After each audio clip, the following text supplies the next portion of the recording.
veja se eu entendi direito. Então, você trabalha de uma forma que você me deixa sossegado de que amanhã eu vou poder, o que eu ganho hoje, se eu seguir o que você está me falando, ou seja, se eu cortar os gastos onde eu não devo usar, e se eu usar o que eu tenho de recursos no lugar certo, eu tenho certeza que amanhã eu acordo, minhas contas estão pagas. Se eu conseguir um excesso ou um pouquinho mais, vai estar num fundo, vai estar numa forma que eu posso utilizar mais para frente. E, enfim, não tem que me preocupar, né? Então, você é meu anjo da guarda financeiro. Exatamente.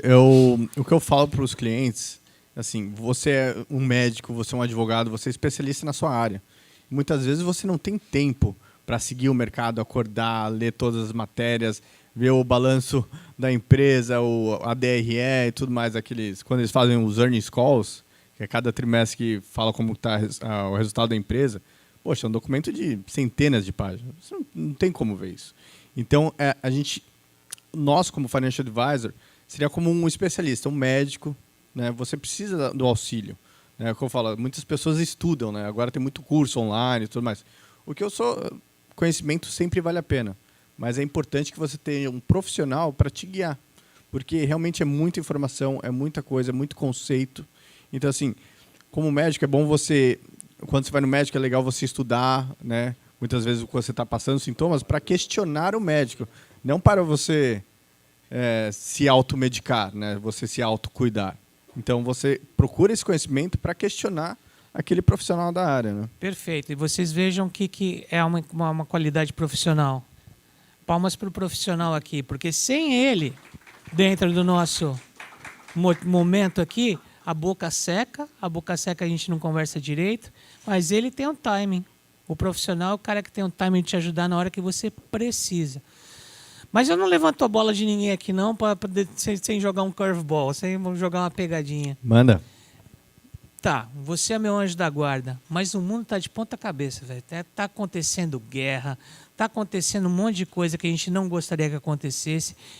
Eu não sei se meu dinheiro vai ficar tão seguro assim. Como é que se vê essa história toda de guerra? Vai modificar minha grana? Eu posso investir? Vale a pena investir? Ou eu guardo tudo embaixo do colchão e deixo para um momento depois? Então, boa pergunta.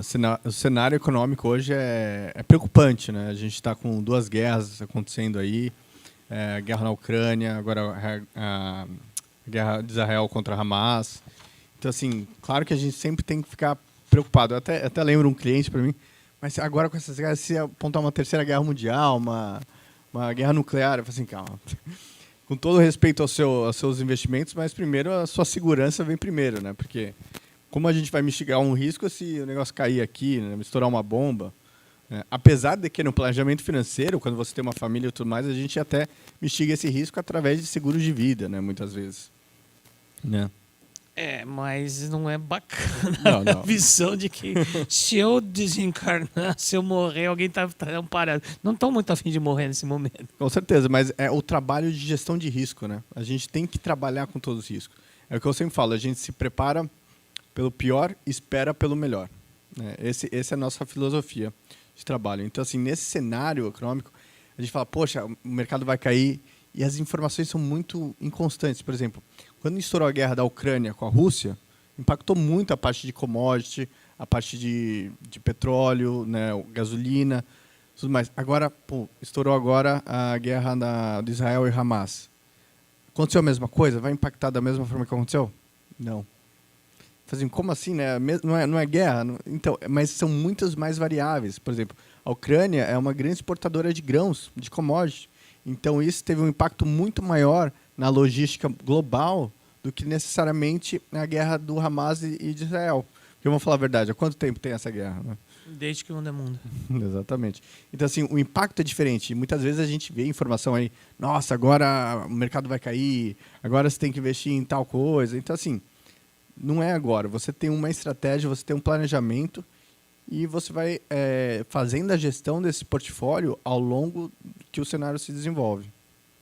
Perfeito. E aí, como é que você faz a gestão de carteira dos seus clientes em momentos como esse? Perfeito.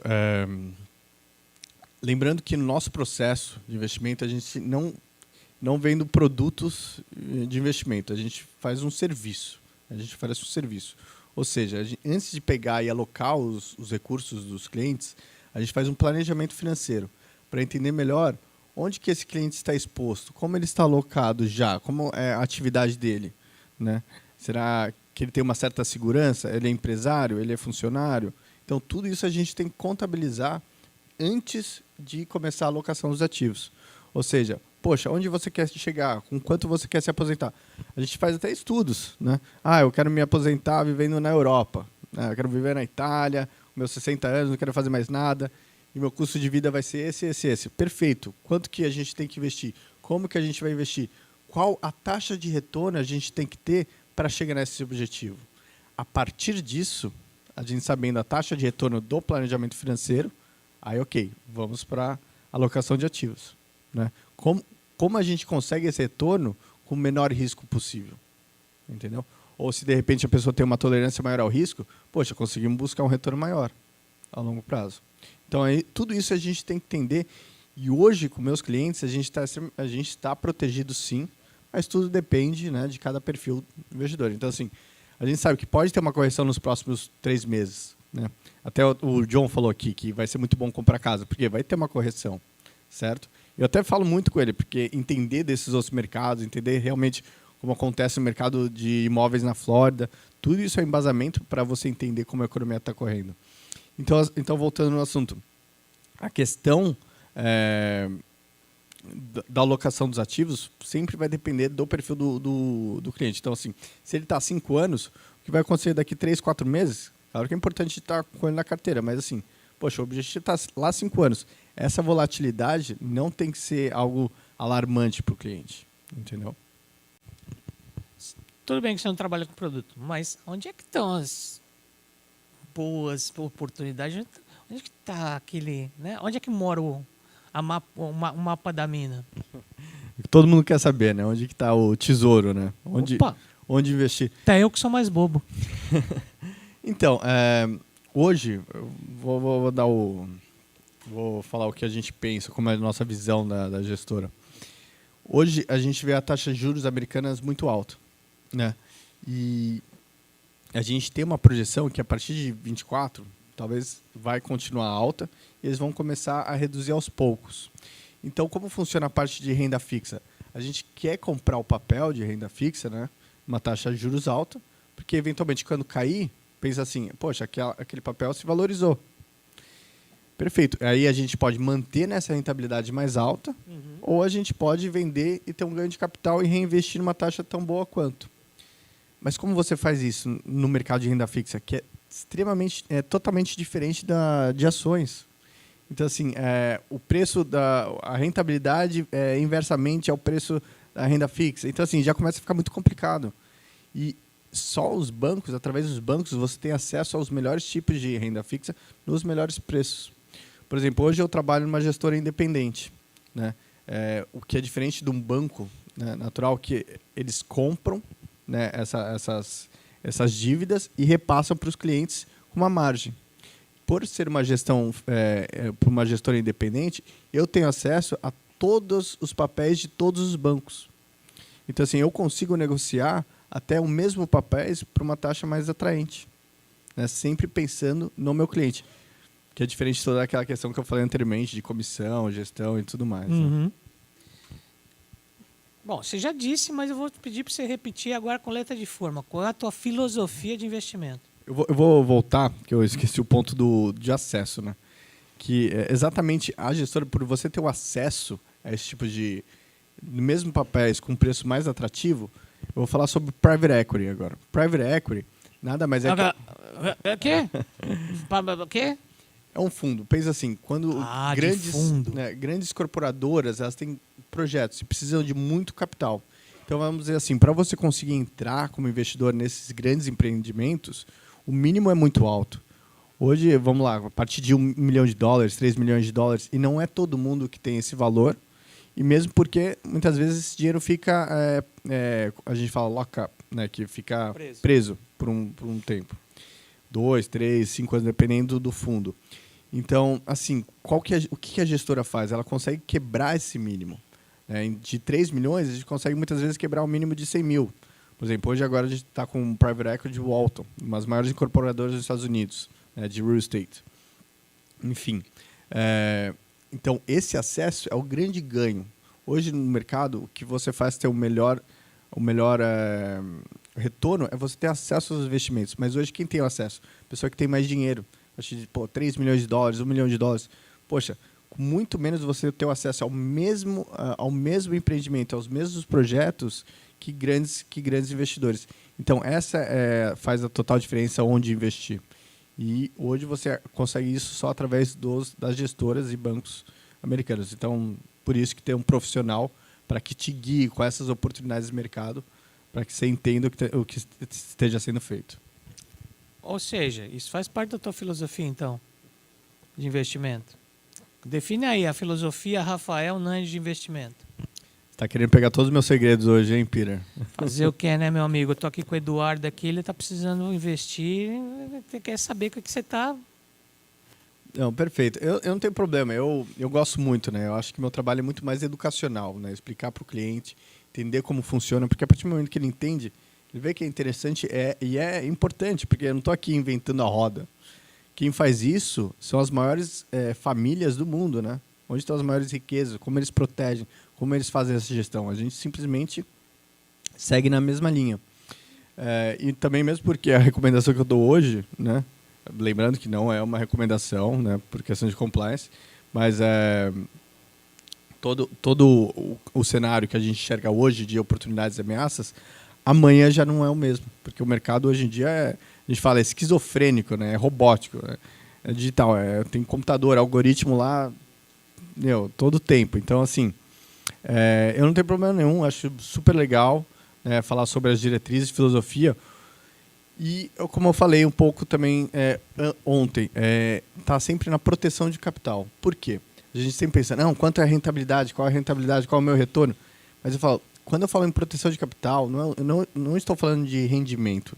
Eu estou exatamente falando de rendimento. Porque, por exemplo, vamos lá, o mercado que cai no ano, em 21, o mercado caiu 18%. Sua carteira cai 6%, não 18%.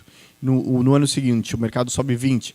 Você também acompanha os 20%, nesse período de 2 anos, você subiu mais. Por quê? Porque você acabou protegendo o seu patrimônio. Então, assim, você protegeu o seu patrimônio no momento ruim para ele crescer no momento interessante. Entendeu? Então, assim, por isso que eu falo proteção de capital. Proteção de capital é o acúmulo do seu capital a longo prazo.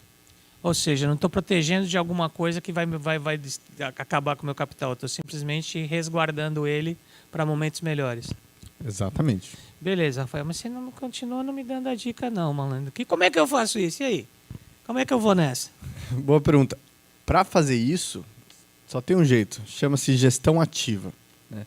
Gestão ativa é um profissional, como eu já falei, para te guiar nesse cenário. E não só um profissional. Você precisa de uma equipe de profissionais qualificados. Hoje, atrás de mim, tem uma equipe de mais de 50 pessoas trabalhando. Pessoas que leem todo o balanço, leem todos os reports das Tudo empresas. que eu não gosto de fazer. Não, é muita coisa. Assim, tem equipes por setores, por lugares demográficos, indústria, para entender e conseguir saber qual é o cenário dessas empresas a longo prazo, para ver se é interessante ou não investir. Então, assim, hoje você não consegue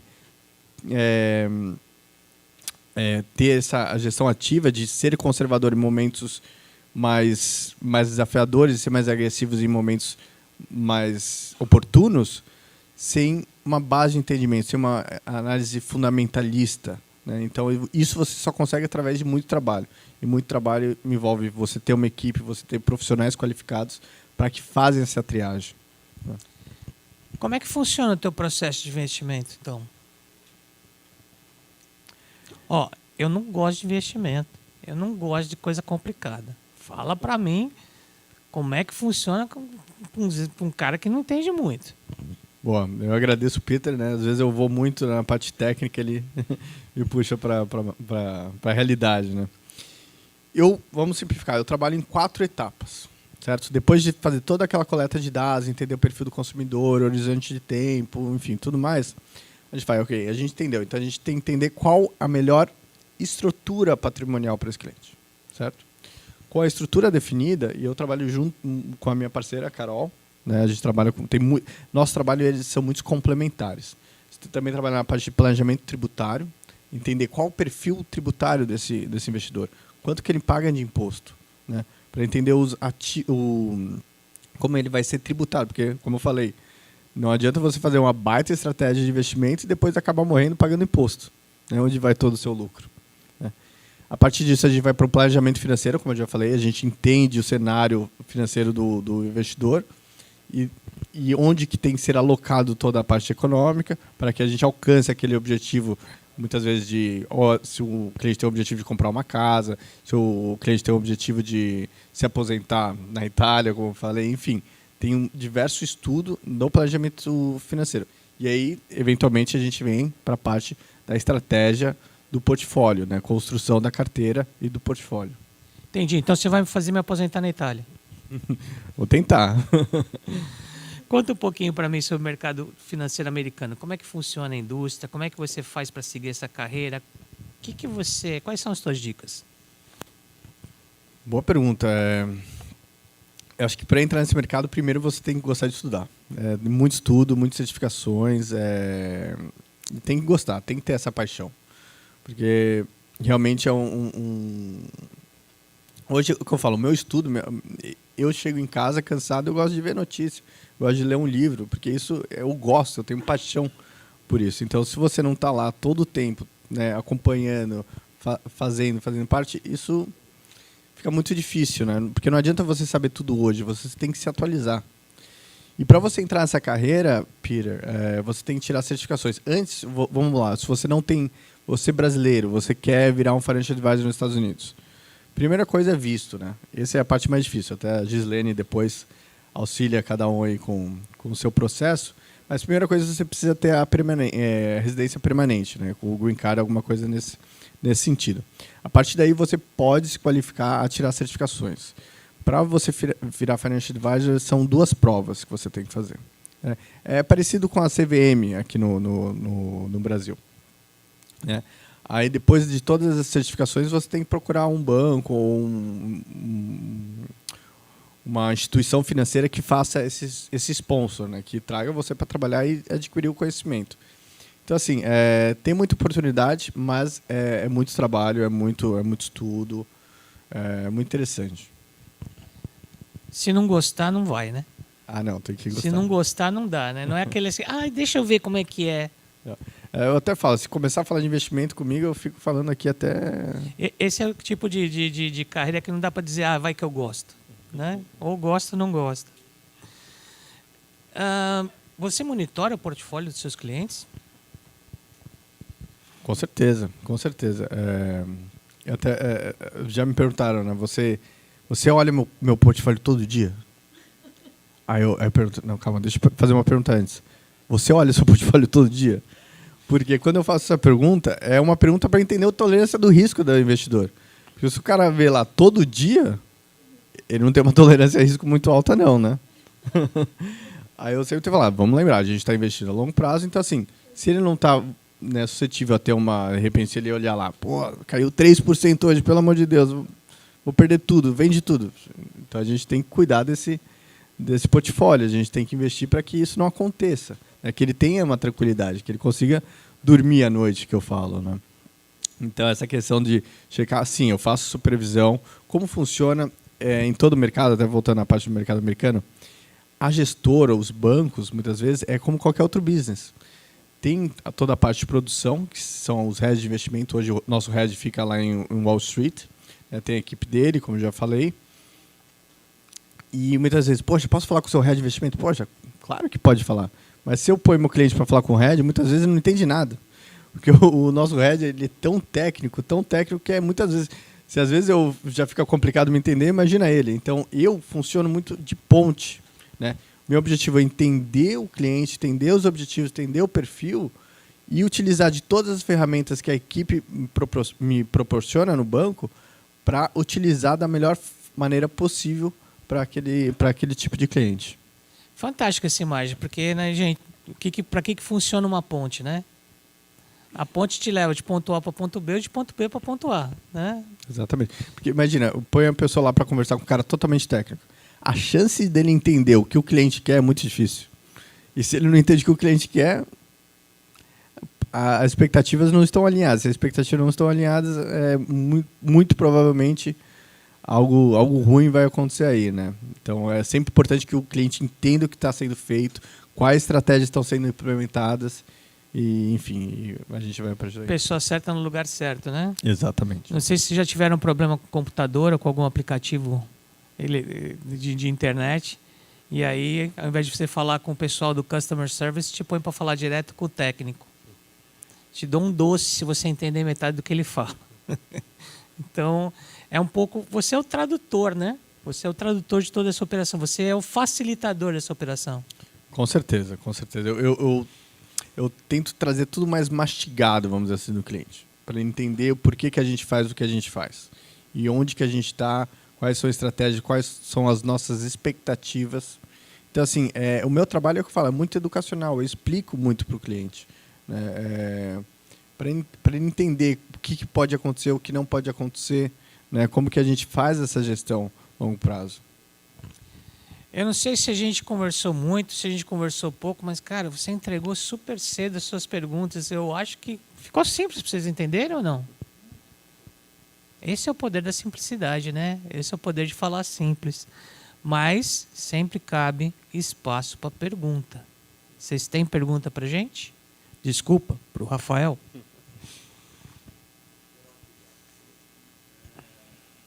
Espera um pouquinho. Estamos indo aí, meu irmão. Estamos indo aí. Funcionou.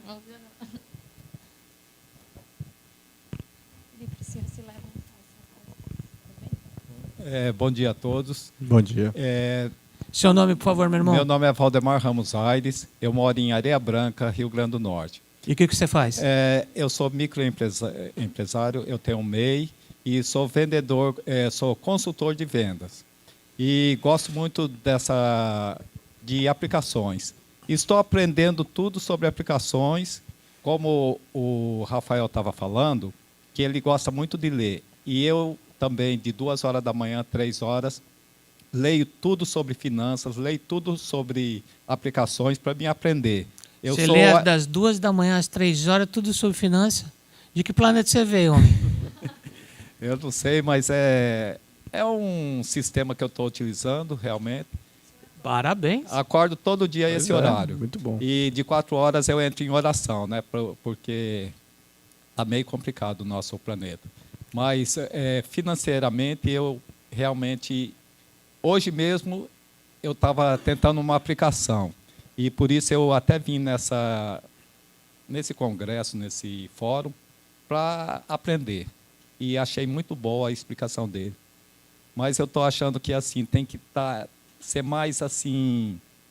A gente é cru, não sabe das letrinhas, daquelas coisinhas que a gente fala assim, eu vou fazer uma aplicação em LTD ou alguma coisa assim que tem diferença, não tem? E é exatamente por isso que, por mais, imagina, você que lê das 2 às 3 da manhã todo dia e ainda tem dificuldade de entender, entendeu? É mais um motivo porque a gente precisa de um profissional para te guiar e ter explicação, porque muitas vezes você investe no ativo e às vezes depois você não pode tirar o ativo, você perde a liquidez. Você sabe qual a diferença entre um facilitador e um treinador? O treinador recebe o treinamento e simplesmente repassa. O facilitador recebe o treinamento, entende as qualidades, as fortalezas, as deficiências do facilitado e vai entregar com a linguagem dele. É o que o Rafa faz. Exatamente. O meu trabalho, muitas vezes, eu trago um portfólio para o cliente e muitas vezes ele não gosta, né? Ou ele não entende, assim, ou muitas vezes por uma questão de princípios e valores. Então a gente customiza. Poxa, por exemplo, tem um cliente... Poxa, meu pai, ele infelizmente faleceu de câncer no pulmão. Não quero nenhum tipo de empresa de tabaco, né? Então a gente customiza o portfólio dessa forma, né? Ou, por exemplo, pessoal, eu sou completamente contra armas. Não quero investir em nenhum tipo de indústria que envolva qualquer produto bélico. também otimizamos o portfólio nesse sentido. Entendeu? Ou, de repente, combustíveis fósseis. Então, assim, entender os princípios e valores do cliente, isso é muito importante. Né? Então, assim... Respondeu a sua pergunta? Se tiver outra, fique à vontade. Mais alguém? O pessoal está com fome. Eu quero ir pro Nau também, hein?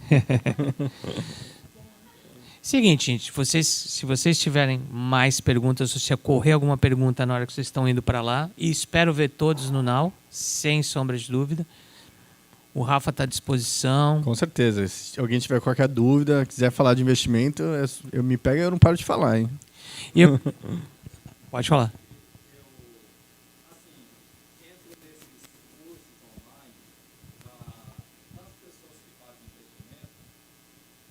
Eu entro online nas pessoas que fazem investimento e começo a fazer as aulas. Daí, como é muito caro, é caríssimo, eu pego e só estou vendo o beabá. O beabá. E isso, para mim, daí agora eu estou entendendo melhorzinho. Muito bom. Curso, assim, tem duas Top. coisas... High five. Tem duas coisas do curso. O curso é muito bom para quem vende o curso, né? Esse é primeiramente. Segundo, como eu falo, todo conhecimento é interessante. Mas, por exemplo, você faria um curso na internet para fazer uma operação no seu coração? Irmão, eu hoje em dia estou fazendo cada vez menos curso na internet, porque eu acho bacana pegar um curso assim, 7 passos para se tornar milionário. É que nem você ir numa casa de macumba que vai fazer macumba para você ficar milionário, só que a casa de macumba é no meio da favela. Quer dizer, você sabe fazer um trabalho para você ficar milionário porque que ela está pobre. Então, sinceramente, a maior parte que foi o que o Rafael falou. As pessoas que mais se dão bem e mais ficam milionárias com as 7 passos para ficar milionário é quem escreveu. E às vezes nem quem escreveu, porque não tem um Rafael para trabalhar os investimentos dele, e aí a editora leva mais de 70% do lucro. Exatamente. Você tem que... Conhecimento é sempre interessante. Você entender, procurar um profissional e questionar o profissional. Isso é o mais importante do conhecimento. Mas sempre ter um profissional. Eu não vou fazer um curso de advogado e tentar representar alguém. Não tem como. Né? Você tem que ter uma segurança do profissional para te guiando nesse trajeto. Se você não gosta de sopa de letrinha e você não tem tempo para entender sopa de letrinha, faz muito sentido se contratar uma pessoa que é apaixonada por sopa de letrinha. Você não pode contratar uma pessoa que entende sopa de letrinha. Essa pessoa é mais do mesmo. Agora, a pessoa que se apaixona por isso... Eu tenho amigos que, quando eu levava para consertar computador, eu sentava na frente da pessoa com o meu computador e ele começava a conversar com a tela. Eu falava, eu vou deixar vocês sozinhos, daqui a pouco eu volto, tá? Vocês ficam aí batendo papo. Porque eu era apaixonado pelo que ele faz. Você vai conseguir ser melhor que ele? Não vai. Então, tem recurso para trabalhar com essa pessoa? Manda ver. Rafa, eu tenho uma pergunta também. Manda, claro. Tem alguns investidores que você admira, que você pudesse indicar para a gente acompanhar também? Investidores, eu gosto muito do Warren Buffett, né? Ele tem aquele conceito de valor, de caixa e tudo mais.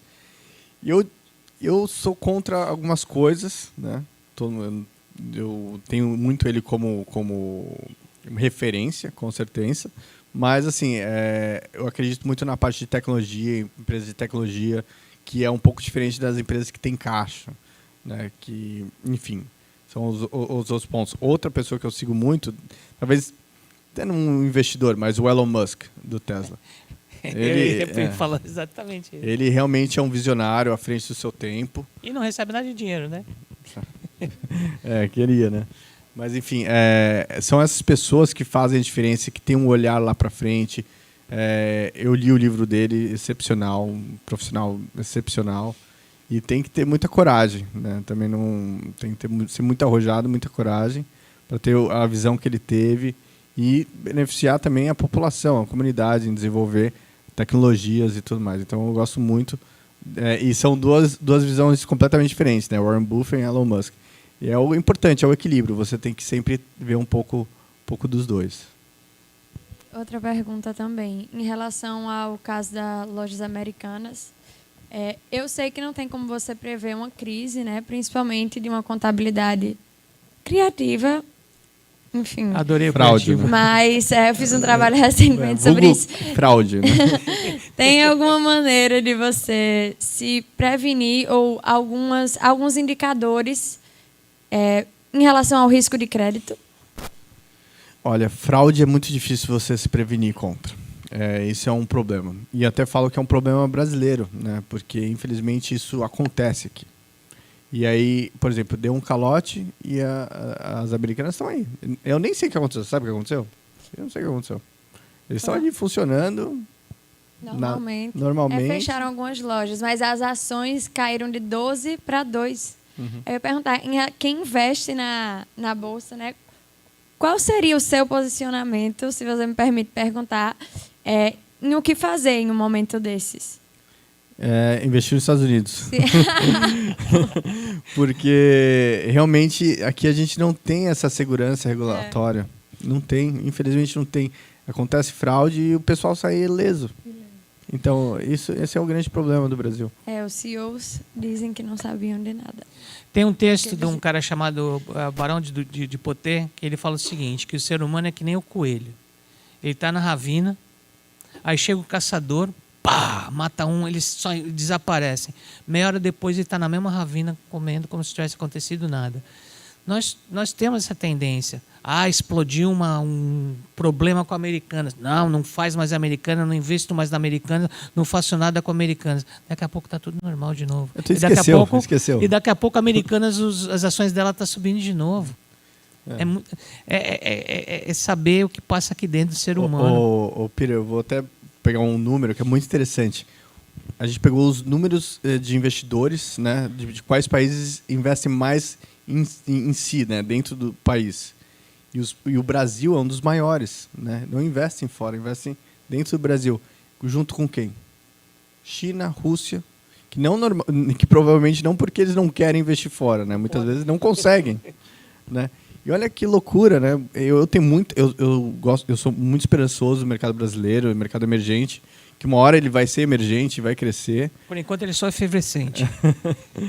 Então, assim, eu tenho muita esperança, mas assim, até mesmo os Estados Unidos, que representa o mercado de 60% do mundo, investe mais fora dos Estados Unidos que o brasileiro investe fora do Brasil. Olha que loucura. Realmente, é por isso que eu gosto de estar aqui nos eventos como esse, trazer mais conhecimento, né, compartilhar um pouco disso, dar acesso, né, às pessoas de investimento, realmente para proteger o capital. Isso, para mim, é muito valioso. Perfeito, Rafa. Obrigado, gente. Palmas para o Rafael. Obrigado.